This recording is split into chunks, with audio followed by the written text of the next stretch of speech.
Hello, everyone. Happy New Year and welcome to our first episode of Football is Life in 2022. So yeah, Pat, Waleed, Happy New Year, boys. How are we? How are we feeling?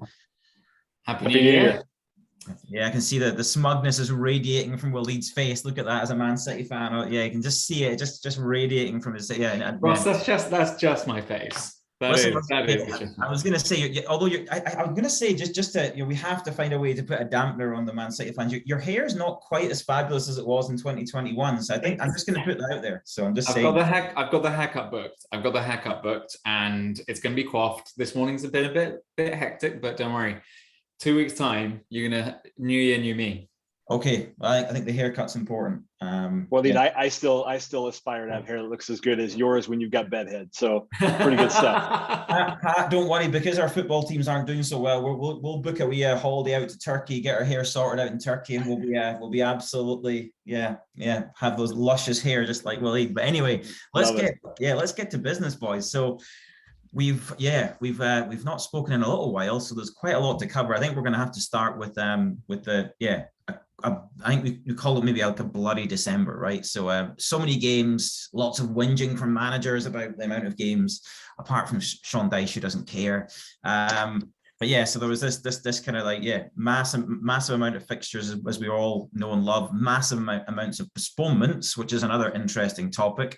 But Pat, I think, Spurs Liverpool, I mean, we can start, that was a game. Chelsea Liverpool, two classic games. Surprise, Liverpool are in the most entertaining games in the Premier League. No surprise there. But yeah, what a December it was, that kind of thrown the top four picture into, like, I feel like 1 minute you're going like, yeah, Arsenal got this, then it's Spurs have got this, and then, well, could United find a way to just like sneak back in, and then there's West Ham are back. That's almost the most exciting thing about this league this year, right? Yeah, it's been pretty incredible stuff, and I agree with you. Those Liverpool games were amazing. My most fun watching a football game on television was the Liverpool Tottenham game. Really fantastic. Just a fantastic match. I actually had a chance to go to it, and for some reason didn't at the game. But I think like when you see that much activity and that much potential scoring and that many chances and just end-to-end action is really what I enjoy watching about the game. It's so much fun. Absolutely. Can I quickly throw a grenade in? Should Harry Kane have been sent off? 100%.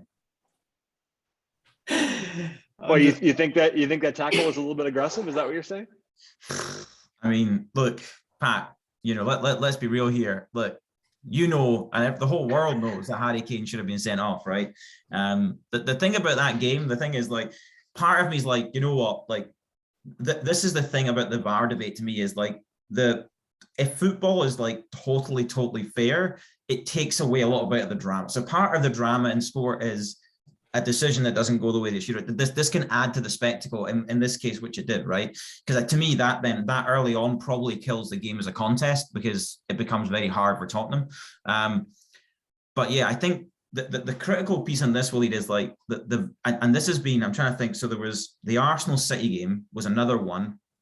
There's been a number of games in a short period of time. I think even the Cup this week, there was a Jared Bowen one last night where it's like he's absolutely in front of the goalkeeper, stops him catching the ball. And so I think the issue, to me, the thing with VAR is, right, so I'm actually a qualified referee. I don't know if you know that, but when you're recollecting these incidents, how come the Mane elbow doesn't come to mind for you? Why is that somehow forgotten? To be honest, Pat, personally, I don't think that's a red card. Like, that's my personal opinion. I think it's a yellow card, because he actually doesn't. I don't know who said it. Somebody said it. He doesn't actually catch him with his elbow, and he's looking at the ball. I don't. To me, it's only Mane knows what he intended, so it's completely subjective. And I think that the interesting one is, like, the City Arsenal game was the best example. In the Liverpool game, like, the problem now is, like, you're getting into this situation where, like, in that game, the only conclusion I can come to is there is bias, because how can you refer a Robertson and I have no problem with Robertson's red card, but you can't have it like, so this is the thing I was going to say. So I'm a qualified referee, and I was a linesman at quite a high level in the Scottish leagues, and like just below professional, right? And I got to do this game with this referee he'd actually refereed an Old Firm game, right, in his career. And I'll never forget this. I was shocked. because I was used to like, I do the line, and if I see something happening, I'll wave my flag and say it's a foul. This guy said, all I want from you is in and out of play and offside. He said, I don't want you making, he said, I don't care what he says, because ultimately he said, it comes back to me, and I want to make those decisions, right? So, other referees I work with would say, no, if it's in this area of the park and it's in your, like, you've got that's your section, you're empowered to make decisions. So that was really insightful. And I think this is my issue with VAR is we all know as soon as the Robertson decision is referred, as soon as the Man City penalty is referred, we all know they've been told you're changing your decision, right? That's my issue. Is what I think should happen before the games is, so I think the City, you watched the City Arsenal game, Waleed, right? I'm sure. Yeah. Again, honestly, this is what we want. Great game of football, right? And the thing about December, like, I don't agree with Klopp and Guardiola on this fixture pile up and player welfare. Get a grip. You're getting paid how much money? Come on. I'd play football every day of my life for free, right? Or for a fraction of that money, right? I would not complain. But the thing is about December, because of the pile up, it's a bit of it evens things out a little bit, where City clearly weren't as fresh as Arsenal. So we actually got, in my opinion, a much more competitive game. But in that scenario, the two decisions were they were so subjective. I've looked at them both. In my opinion, neither were penalties. That's my opinion. However, if they've both been given, which one of them were, I can understand why they were given, right? So they're really almost like two great examples of completely subjective decisions. The thing I can't live with is one being referred and one not. And essentially that means is like there's somebody sitting in a room who's overriding the authority of the referee and making decisions on the referee's behalf. What I think should happen is, if I'm the referee, similar to that referee I work with, I can say, you see anything that's like that, that's subjective, Pat, just stick with my decision. Don't refer it. I don't want to see it. Just go with it, or refer anything that is in that gray area. Don't tell me what you think. Just send me to the screen, right? And I'll have a look at it and I'll make my own decision. Because that's the problem now, is we get to a situation where the Kane Robertson one, you can't argue. They're saying we didn't go in aggressively. They both ticked all the boxes. Yep. You can't refer one or the other, because then you have bias. Same as the City Arsenal, both really, really tight penalty calls. But you can't say, go and have a look at this one and not look at that one, right? This is, and you now end up back to where we were originally, which is you're feeling like there's bias against your team because there's not parity, and that they need to sort that out immediately. I mean, Pat, what's your take on all this? I think it makes it fun. I, as a fan, as somebody who's watching the games, I love the fact that even though we do have, this mechanism for being able to review things, it's not perfect. It doesn't end up giving you, kind of a perfect answer. And there's still this level of subjectivity and this level of feeling of, hey, maybe, forces are aligning against my team and somehow the referee doesn't like me and all that. I actually think that adds to the game. I think it's fantastic. And I love the fact that it creates the kind of frustration that would get somebody to just go try and take someone's head off right after a call that didn't go their way and get you to a red card. I think it's good stuff. It really is good stuff. He loves it. What were you, Willie? What's your take on it? I mean, obviously, City has benefited from some decisions. That I don't know what your take is, Willie, on what do you think? So, I mean, firstly, I'm so glad that grenade exploded perfectly. It's exactly what I wanted. Like, I knew it was going to happen. It's like teasing an Arsenal fan about that City match. It's just far too easy. I mean, law of averages. With these sort of decisions, it's usually law of averages, because in the sense that the decisions will go against you and will also not go against you sometimes. Like, with all due respect, Liverpool have had they've been fine a lot of the times, and they've also had some rough decisions too. I remember hearing why they decided that Harry Kane's wasn't a red, and that was because they were working off hypotheticals that if the player's foot had been planted on the ground, then yeah, it would have been a red, but if not.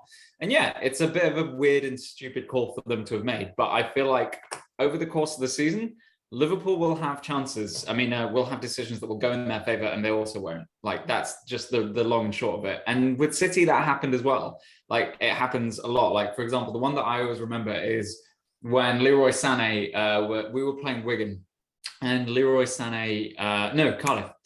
Leroy Sané had his foot completely planted on the ground, and Bennett basically flew in two-footed and almost hacked off his foot. No, sorry, it wasn't planted on the ground. The reason that he didn't get sent off was because his foot wasn't planted on the ground. And it was the same challenge that Harry Kane did in that match. So I feel like swings and roundabouts, to be honest. Like City are going to have some great decisions. They're going to have some awful decisions, and I'll kick up a fuss for a moment. But then I'm going to realize, oh yeah, it's going to be fine probably in a few matches time where we're going to get lucky with the call of the ref. I think the funniest thing is the amount of energy that people put into this. Like the Arsenal fans especially, like, don't get me wrong, I feel like Liverpool fans dissipated a little bit, and some Spurs fans that I know were all like, oh, Liverpool have the bias of the ref and everything on most games, and I find that hilarious. But Arsenal fans have lingered pretty hard on this, and I'm quite enjoying it. Yeah, well, you understand why though, mate. You got listen. They were, you know, they deserved to beat you that game. There's no doubt about it. And but at the same time, they were playing a team which was playing a lot more games and were definitely more tired, and a team that has twice the amount of players as Arsenal do, of quality. So look, if they're gonna buy players for the fees of Pepe and Partey, and they don't perform as well as their price tag should say, that's not on us. That's on them. That's well, I mean, by them. Does Jack Grealish not fall into that bracket as Partey and Pepe? I'd say. I think Jack Grealish is performing, just not as good as Bernardo Silva. When you have so many diamonds in a team, how can you shine as brightly as them? Hey, Grealish, there's a big question mark. We can't all be Spurs and Liverpool who are one-man teams with Salah and by the way, Willie, just to call it out, Bernardo Silva, terrible guy, absolutely. Anyone that's played the game, I've never seen a more blatant dive in my life, right? I mean, and that's the problem with that decision. Listen, no doubt there's a little bit of tug, unbelievably bad dive, and then Diogo Jota in the Spurs game.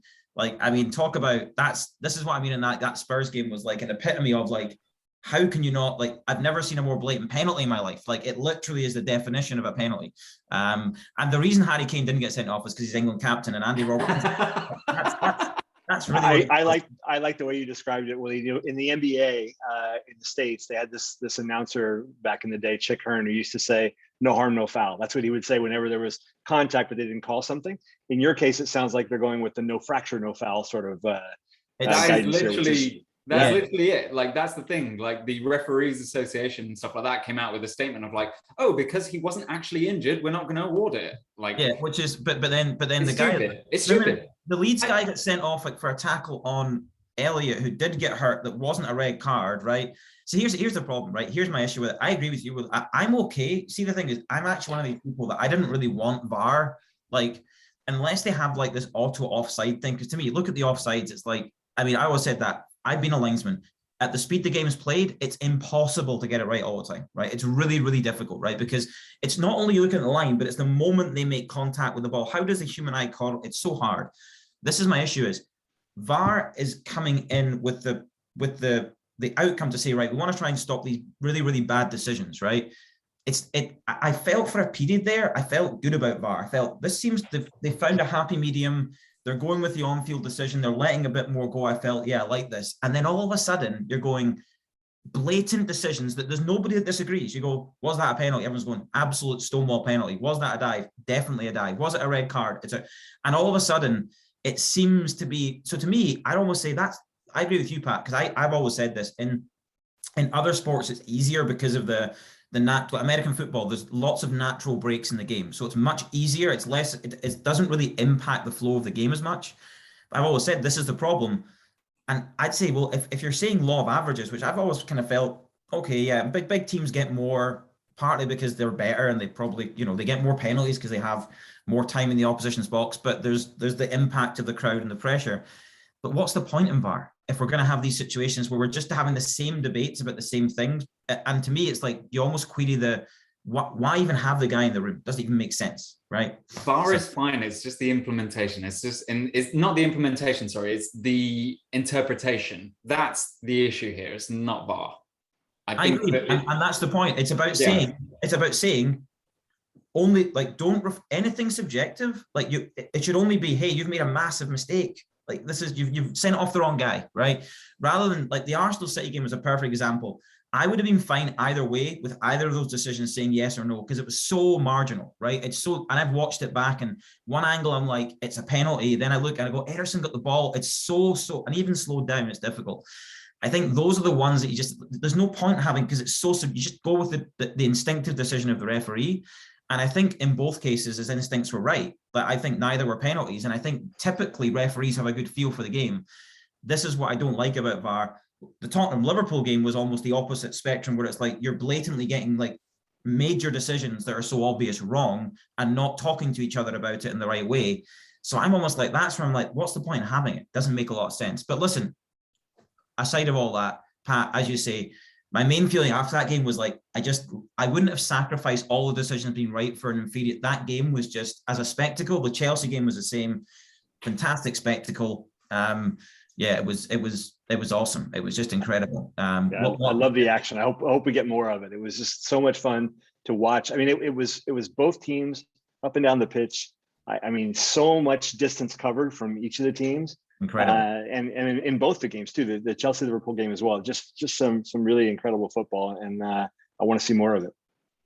So, question related to this, obviously, it's Christmas period, December. Let's just talk about the overall fallout from December. So let's start with the top of the league. So a lot of narrative here will lead that the league's done. Okay, so City have, I think they've got 9 points in Chelsea, is that right? And then it's a theoretical 8 in Liverpool if Liverpool win their game in hand, right? I think that's where we lie. Is that right? That's off the top of my head. I might be wrong, but that's roughly it. So it's at least 8 points is the gap to Liverpool, and that's if Liverpool won their game in hand. Is it done and dusted? But how are City fans feeling? Feeling good? I'm not going to say just yet if it's done and dusted, just because we could have a huge collapse. I think give me till the end of January. If we're still at the top of the table with the lead that we have at the end of January, I think that we will be fine. What do you think, Pat? Is the league over? No, I don't think you could say that ever. You know, like it's sometimes difficult to know. You know, like we can't all be visionary and just know that like there's a particular person like a Ben Chilwell who will mean everything to a team if they go out, right? There's someone on the City team where the right injury happens, even though they're as deep as they are, where they actually start sliding, they start having a difficult time. I think it's just too early. We're still not far enough to be able to just call it over. So I don't know. This is one of the few things. This is what I like about Guardiola. He has decentralized the team. Like he is not completely the only 2 players which I think that we would be done and dusted without. Wait. Go on. Who do you think is, Pat? Who's he going to say? We said Edison. He's going to say Rodri. He's going to say Rodri because he's going to say Rodri for sure. He's like the biggest Rodri fanboy I've ever seen in my life. It's because it's true though. It is like without him we cannot. Question. Diaz, he's number 1 for me. You lose him, all bets are off, mate. In my opinion. That we can still win games without Diaz, and we have this year. We have this year won games without Diaz. You'll lose more games. Diaz, like defensively, without him, he's the lead. He holds that back line together. Without him, Kyle Walker's a bomb scare. We all know that, right? I don't trust that. John Stones is still out, I think, right? So I mean, I don't think Ake. I like Ake. I have to say, I feel he should like. I really, really like Nathan Ake. He can play centre half as well, but he's not a leader. I think Diaz is the leader that they've been missing.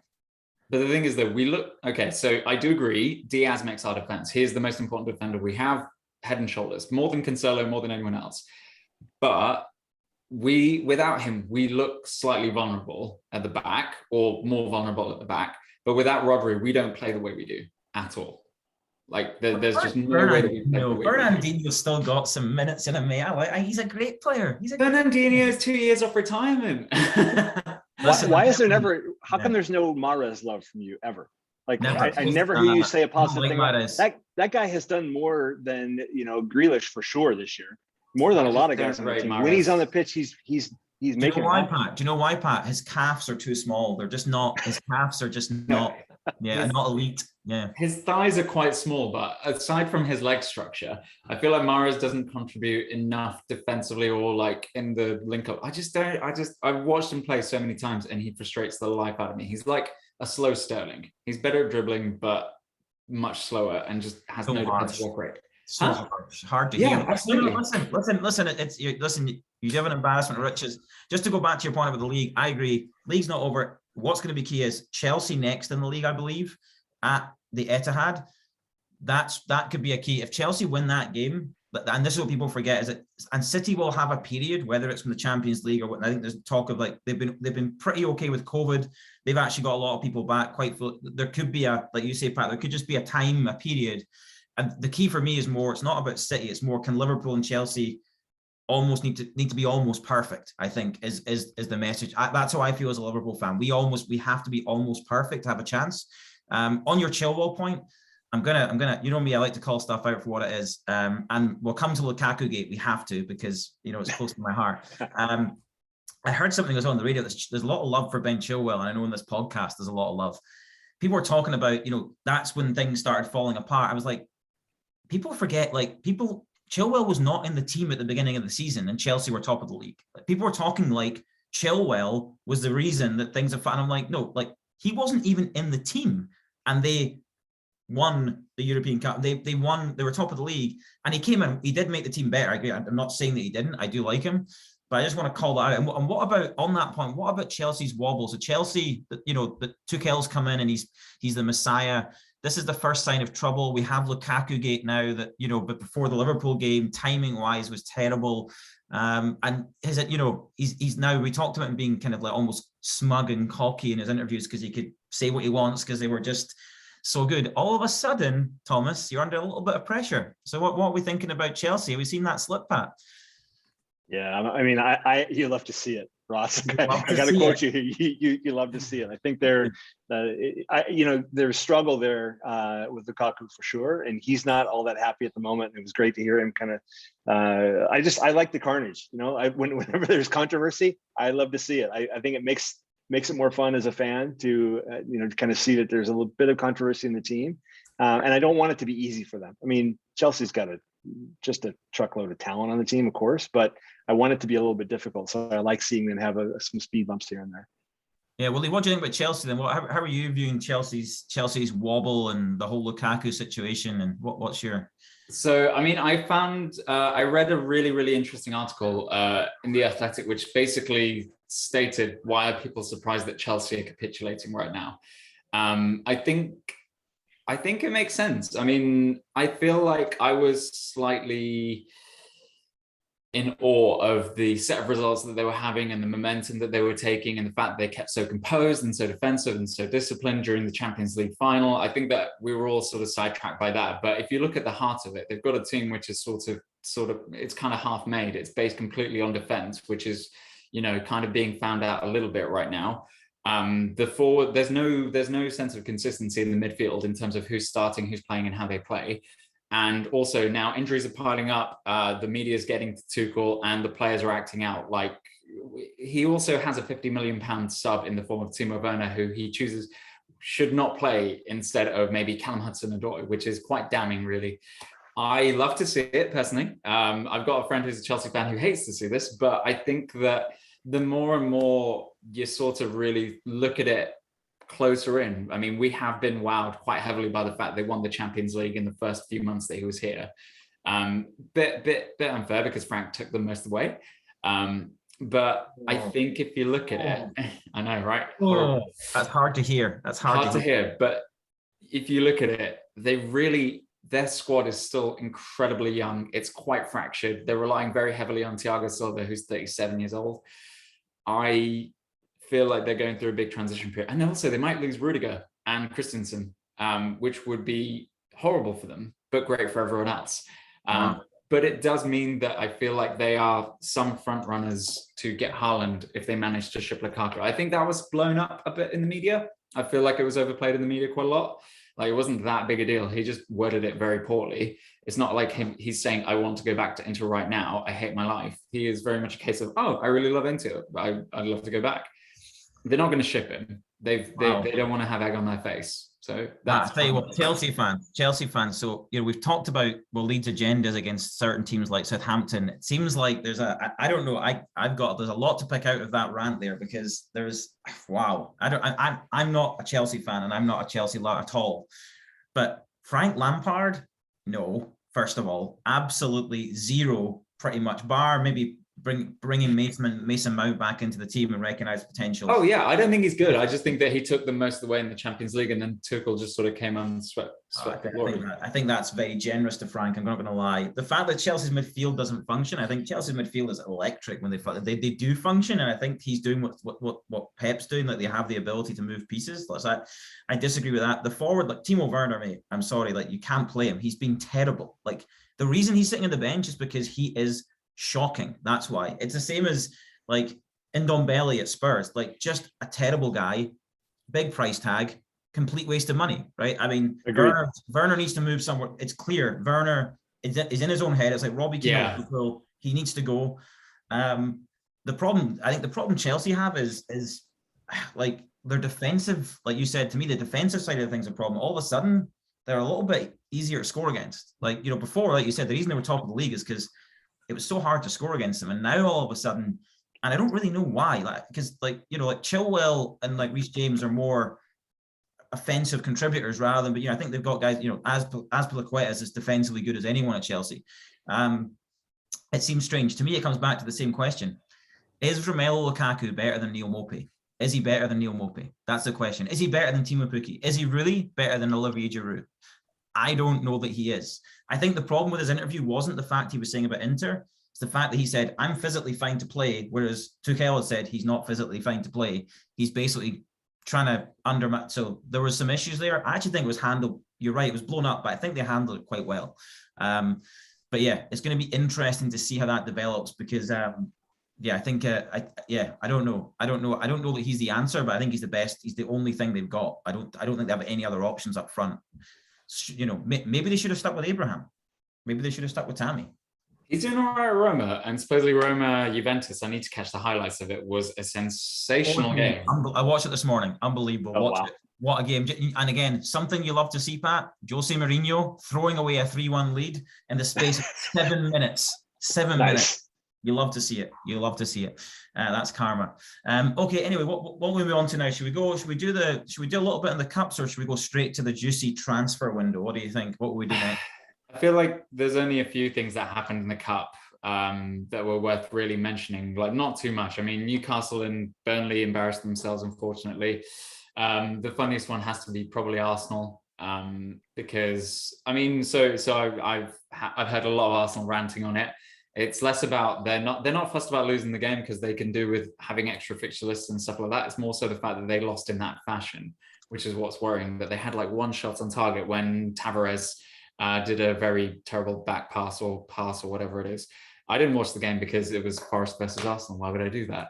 But I feel like the cup is kind of playing out as expected with a couple of upsets, but not nothing too much to write home about. I love why would I do that? I have to admit, like I watched the Hull City Everton game the other day, and why would I do that? I don't know, but I did it. I loved it, and I think that like one of the things that's awesome for me is I wasn't really here before the VAR stuff happened, and so I get a chance to now see some games, the difference between when it's there and when it's not. There was a moment in the game where a Hull City defender turned around, you know, kind of in the area, and he turned around with his arm up, and the ball hit him in the arm. Clear handball. Referee couldn't see it. No VAR. Play on. We keep on going with our lives, and then you're like, oh, and then you move on with your life, and it's fantastic. I love it. I just think it'd be a lot more fun if we didn't have it kind of at all. But it's weird for me that some of these FA Cup games actually have it and some don't, and I don't know what the rhyme or reason is. If just some of the stadiums they're not equipped, or I'm not sure what the deal is. But I know that like it's interesting to see that we have a competition like this, and some have it and some do not. Yeah, it's a great point, Pat. It's a great point. On Everton, that's a good point. So great game. I mean, talk about somebody under pressure. I mean, Newcastle, you know, you do love to see that, you know, with all the money. Kieran Trippier, here he is, and you get papped out the club. You do love to see, and all the owners are there, and it's great stuff. Great stuff. But on Everton, like I said it when I saw it when Hull scored in the first minute, I was like, this could be the nail in the coffin. I feel Rafa is like one bad result away from being. I know the owners are saying something different. Do we think he's close to? Is he the next one to go? Do we think Rafa's next to go? No. Who's next? Maybe. I think he's next. I think just because of the anti-Rafa sentiment from the fans, for obvious reasons, right? We understand that. I don't know. I feel it's one of those situations. Unless they get their shit together quickly, I don't. They showed it. There was a big poster right up in the front row that said, Rafa, get out of our club. And it was amazing. Like, right in the front row at the stadium. Incredible. Well, Everton never been relegated, I don't think, in their history, right? So they've been, so they're, I mean, and they're proud of that, or certainly from the Premier League anyway. I don't know in their total history, but certainly the Premier League history. And yeah, I feel, and they're in danger if they, in the next 2 or 3 games, if they don't manage to get any results, they're going to be in it, like right in it, because whether it's Newcastle or what, one of those teams is going to pick up some points, and it's going to drag other teams into it. So yeah, they're going to be fine. Like, they have a huge issue in defense. Like, it's not just tiny arms Pickford, but they also had no fullbacks really. Like, Dini's down tools. Seamus Coleman is older than the sun, and he's just not defensively or attacking, like offensively, as good as he ever was. But they've invested in those positions. They got the guy from Rangers, Patterson, was it? Patterson, yeah. And then they've got someone from is it Shakhtar maybe? But basically someone who has experience in winning leagues and cups. Like, they're bolstering that defense, and that was their big issue. Like, Andros Townsend's coming back. I never thought that I'd say that that's such a great thing, but he has actually been very good under Rafa. Demarai Gray's back, Richarlison's back, Calvert-Lewin's back. They have been struggling with a lot of injuries recently. I think that when those players hit form, they're going to be fine. That's my Demarai Gray looks electric. I mean, maybe it's just against Hull City, but he really does look electric out there. He's an exciting player, but I think the key is, there you say, there's no excuses now. This is my worry for Rafa. Yeah. If they don't get up to speed and start winning fast enough, and on Andros Townsend, talk about a man who's transformed his hair, with terrible hair, great hair now. He's been to Turkey. We all know you've been there, Andros. Anyway, let's talk about, you mentioned some transfers there. That's a good segue into the January. I don't know why you're excited as a City fan, because I just love the fighting. This is the thing. It's like Game of Thrones. It's like I'm a Lannister just sitting at the back and watching the entire world capitulate. I mean, I've got my yellow jumper on. You're Littlefinger. If you're anyone, Littlefinger, 100% Littlefinger, right? If you're anyone, 100%. We all know that. So Coutinho is probably to date, I would call it the most box office signing so far. So Stevie G played with him at Liverpool. Barcelona desperate to get him off the wage bill because he's been absolutely dreadful since going there. What do we think about that? I mean, it feels like, related to Grealish, Buendia came in, has been okay without being amazing. This feels like the kind of, the magician, as they call him, to come in and try and get that element of creativity into what I would call a fairly functional but effective team. I mean, he was meant to, he was linked with Newcastle before Villa, but Newcastle did not want to break the wage structure that they have over there, because I think he was asking for about 120 to 170,000 a week, which is what Villa are happy to pay. But Eddie Howe's very much a case of going, no, even Trippier's only on 70k a week. I say only, but they're trying to not make it so that people think, oh, Newcastle, Saudi owners, loads and loads of money. It's going to be like the next PSG. They're trying to not have that culture at the club, which is great to see. They have missed out on a great player, but I think in the long term, what you'd expect with someone like Eddie Howe, he's trying to build not a dynasty, but a sort of more 5-year plan kind of vibe at the club rather than something very tactical. So I think that's good business. What do you think that's like, Willie, being a fan of a club that actually spends on a budget? How do you think that works? I don't know. I mean, if you ask me about maybe 10 years ago or 13 years ago. But I think that it's a good signing for Villa. It's what they needed. Think so, Pat? What do you think? No, I think it's a good signing as well. Although there hasn't really been the kind of very big impact signing here in January that, like, even during the last transfer window, we had a lot of noise. I mean, Grealish really hasn't made. I'm on Ross's team here on this. I think Grealish has made a very, very small impact. I don't actually think there's been as much impact in the transfer window as what we felt there would be. But I'd like to see a bit more than what we've seen so far. There really hasn't been much going on. Even the rumor mill, like I'm a little disappointed in Fabrizio's his Twitter feed. It's not as much happening right now as I want to be happening. Yeah. No, go on, Ross. Go on. I was going to say, it seems to be quiet. The only ones I picked up on, so I think, Villa are I've heard her in for Lucadine, who I think we all know is a good player. Clearly, he's, there's been some issues there, which would be a concern for me, as in, like, if a player just down, I don't think that's the right, I don't have a lot of respect for people that do that, regardless of whether you like the way the manager's playing or whatever. It's your job. You're paid as an employee of that club to do your job. So, but anyway, he could be one that could be, not that Villa are weak fullbacks, but I think he would add a little bit of quality in more offensive manner rather than defensively. So I've heard that one. Liverpool in for the boy Diaz out in Porto, who I saw in the chat, who looks exciting.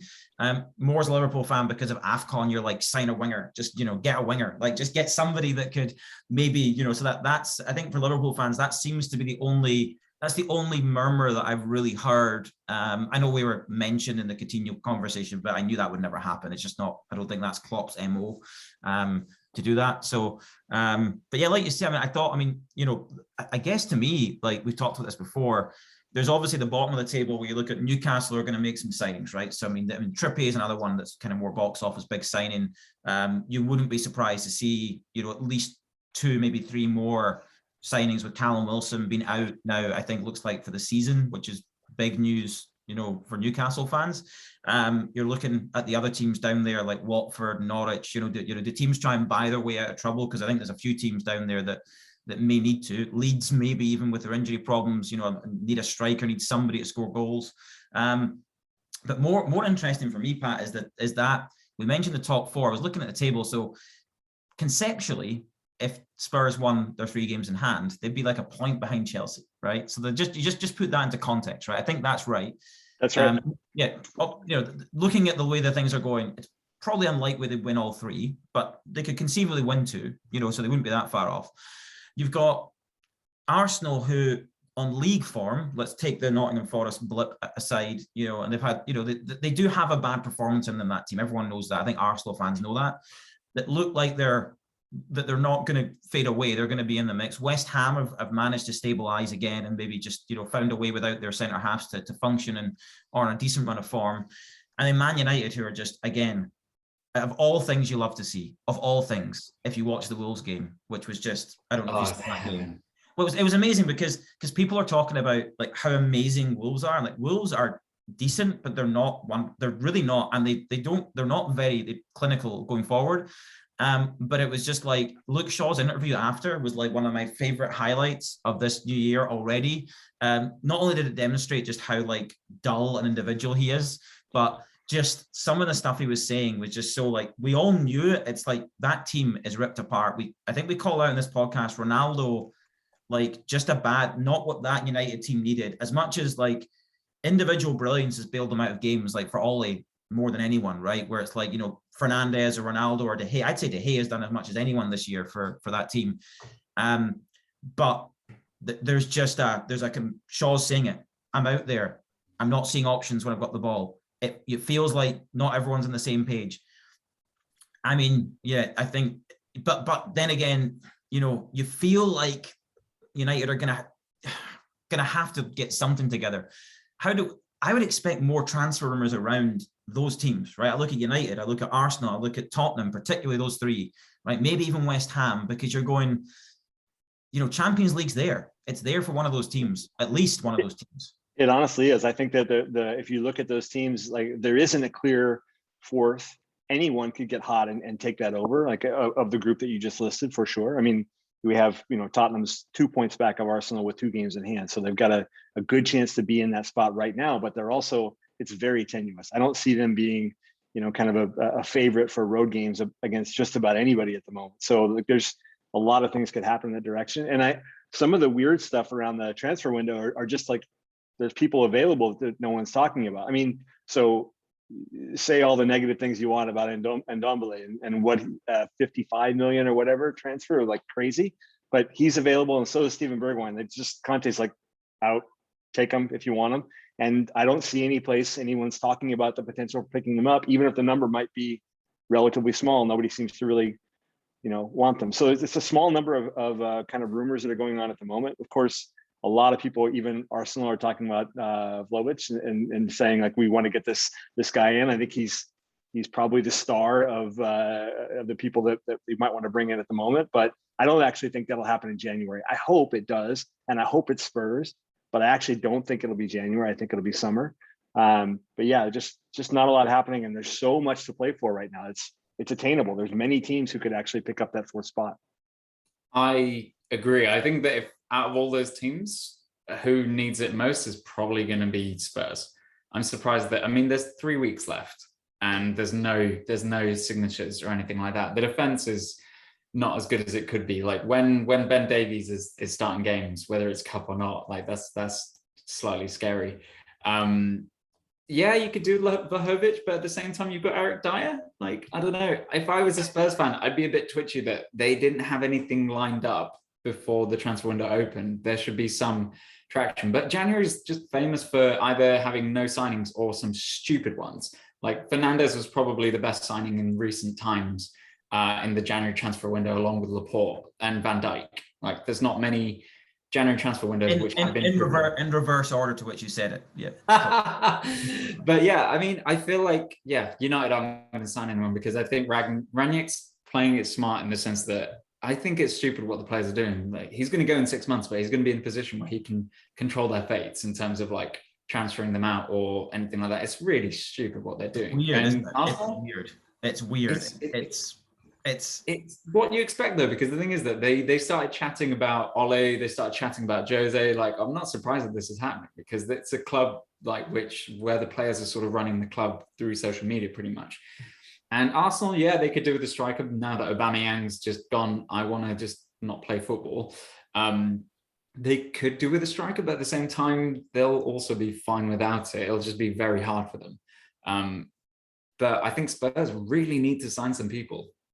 I agree with Conte's been vocal about this, Pat. I know you see, like I feel like Conte's is doing what some of these top managers do, is like he uses the media slots to put pressure on the people that are above him and that hold the purse strings.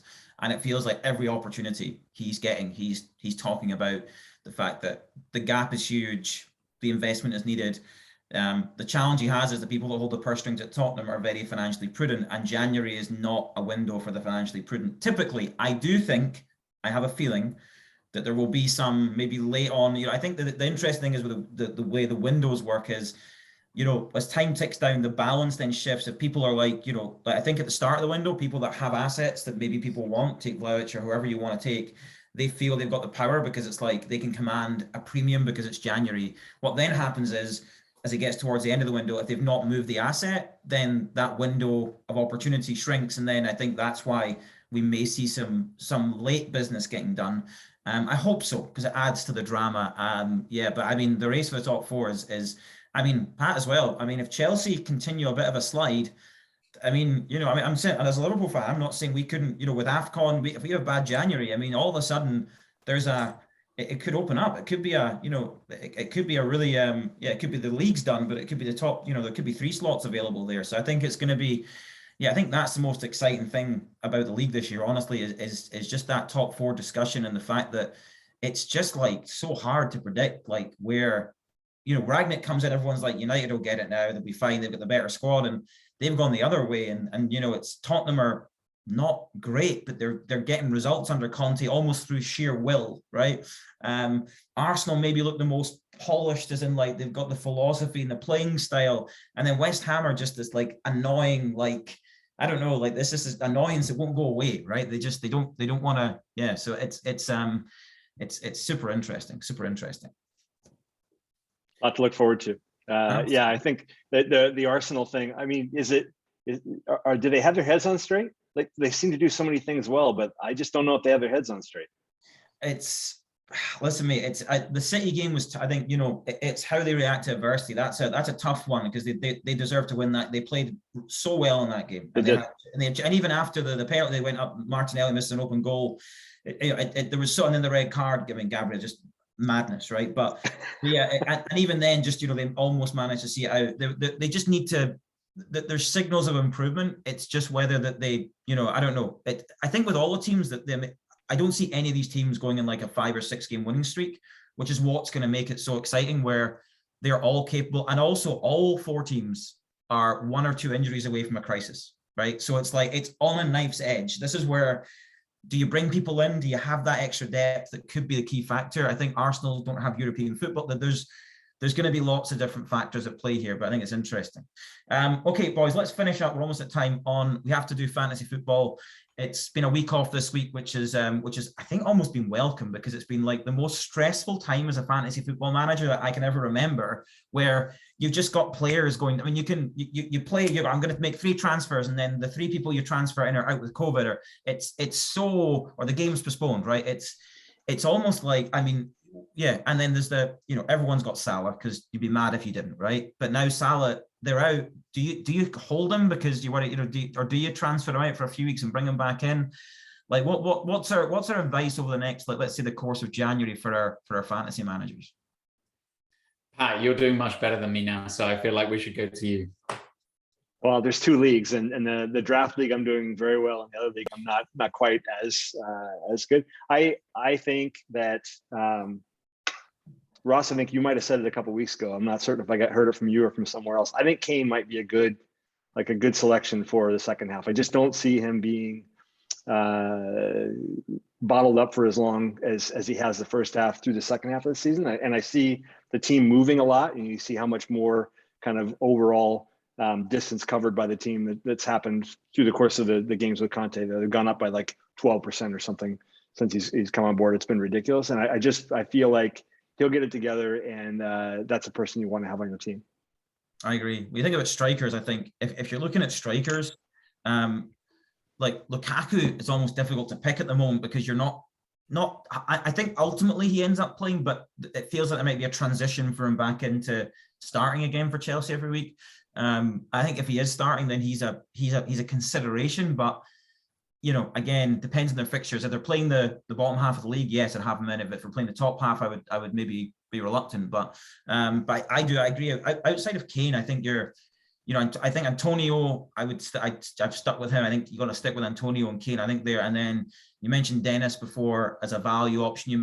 That might be one you want to shift. Watford team in a little bit of turmoil at the moment. I don't know what's going on there. Lots of weird stuff with not releasing players for tournaments, and I don't know. It seems strange, but yeah, I mean, I would say Coutinho is one that I would wait on and see. I would sit on him and see how he's going to integrate. What I would say about Coutinho is, like, it's Ings or Watkins. It's going to be interesting to see where he goes because I think it's going to be one or the other. And I think whether he rotates that, I just don't know where you could rely on a Villa striker every week. It's going to be interesting. But yeah, it's going to be, yeah, I think, City are always difficult because, like, Bernardo Silva is the only one I could pick that's definitely going to start. But yeah, if you don't think that Everton's going to finish 15th in the league, then maybe Demarai Gray is a person to be thinking about too. Like, if you think they're actually going to turn around and play better in the second half, he might be someone to insert. I agree. And what about Diogo Dalot? Are we still backing him? I mean, after Wan-Bissaka's tepid performance, I feel like he was dreadful. He was dreadful. Awful. I just brought Dallow's last 3 games up. How many points has Dalot got in the last 3 games? Are you going to say big old 0? But against Wolves he got 0 because he didn't play. Against Burnley he got 1 point, and against Newcastle he got 2 points. So just so everyone knows, don't listen to anything Willie talks about. He knows nothing about fantasy football. That might be one of the worst shouts ever. Maybe one of the worst shouts ever. Yeah, I would. Maybe I was doing what City do with United and say, oh yeah, I'm going to go for this player, and then United pounce on him, and I actually don't want him. Listen, you're not getting out of this one, mate. You're not getting out of this one. We know. Yeah, that's true. I've kind of been carried by the Wolves' defense and the clean sheets, and I just don't know. Like, I'm worried about that. I'm worried that they're going to not be able to maintain this. They'll be fine. They'll be. I'm not saying you, but yeah, I think you're in a good spot there with them, Pat. I would say Wolves are an interesting one. I would say to look at. I know Hwang's still out. If their forward players get back, because I think they got Hwang and Pedro Neto that are. If they get those two, but I think all of a sudden they become a different proposition from a scoring perspective because that's been their issue. Defensively, their goalie's excellent, right? And I think they've got a pretty settled back line. I like the look of the way they play. So I think defensively they're a really, really good shout. I think the challenging ones are, like, as I say, I mean, Ronaldo's one I would consider. He's the other, I would say, just because I think he probably plays most weeks. I don't know. I just don't see a scenario where he doesn't play. And even with United being poor, he will find a way to score goals. So he's one that I think Kane is the big tip for me. I said that before. I do think Kane's one that you want to get in on. The other tip I would have, folks, is in this time of turmoil, if you were behind significantly, this is a time to make some big bets. Just, and part of it's going to be luck, but as much as it's been difficult, it's abnormal. Like, normally everyone at this point in the season, you have like the 7 or 8 players that everyone's got, or certainly 4 or 5, and it's really hard to make those big gains apart from like your triple captains.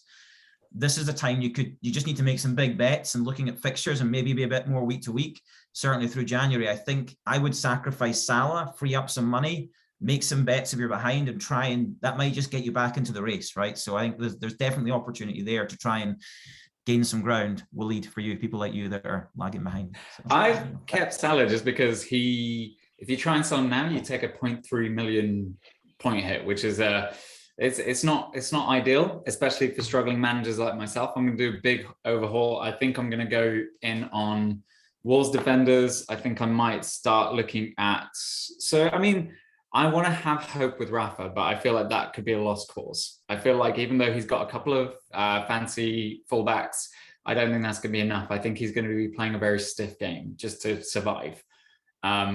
Yeah, I mean, I might go back on the KDB train. I feel like I let him down by not having him in, but he was also injured and COVID for quite a lot this season. But I think he's getting back to form, which is nice. You're going to put your Wolves defenders in alongside Diogo Dalot, yeah? You're sticking with Dalot. I'm actually probably going to go with Tellez, maybe. He's actually doing all right. Almost as bad a pick. Almost. I don't know. After Luke Shaw's interview, can you really see Luke Shaw performing that well or getting picked by Rangnick that much? I just think Tellez is not that good. Like, that's the other thing. So, yeah, but anyway. But I'll tell you what, on Everton, one to watch, I'm not saying now, but there'll be a point where he'll be in the conference. It's Dominic Calvert-Lewin. I know he's back. It was long. So I think he needs a little bit. There'll be that time where he's kind of up to match speed. Like, he just look at his record. Like, he's a pretty solid fantasy pick in a functioning team. And if Everton do have these new signings and they have their team back to full health, I think he's one that you might want to. Again, it's just getting the timing right? It's getting the timing and getting him in. But he's one just keep an eye on the performances. So. Yes. Okay. Well, that's it. Listen, boys, always a pleasure. It's been another juicy one. And then I think, to be fair, Waleed, you kept your smugness down to like a kind of I would say like a dull smugness, which was quite nice. So we appreciate that. After we get through Chelsea, let's see what happens. Listen, I'm looking forward. What I can guarantee you, Pat, is this: that game will be nowhere near as entertaining as Liverpool against any of the big teams. It's always the same. Like, we are the box office, particularly Liverpool Spurs. Like, look back through like the past, I don't know, 4 or 5 years. Try and find a Liverpool Spurs game that didn't live up to expectations. Very hard to find. Liverpool Arsenal, similar, just good matchups. Teams that just have a go, and yeah, what big games are all about, Pat. That's it. So, but you can just watch it, being very conservative, managing the ball. We know that. Very functional, and that's it. Fair, I love Liverpool as a third place team. They are a great third place team. Right, really good third place team. That's all right. We'll see what happens at the end of the season, mate. We'll see what happens. Lots of twists and turns, Waleed. That's it. I think COVID. I heard there's an Omicron outbreak. There's definitely one due at the Etihad. So, I just love you love to see Pat Guardiola complaining. Complaining about the availability of having enough players. Oh, I'm so sorry, Pep. And all the demands that are put on these players that are paid how much per week, and we've got to work 5 days a week. And they can't play football 2 or 3 times a week. Come on, crazy. Boys. Come on. And Klopp's as bad as Pep is on that one. But anyway, Anyway, boys, always a pleasure. Never a chore. And we hope everyone enjoyed. Have a good rest of your week. Fantastic. See you all.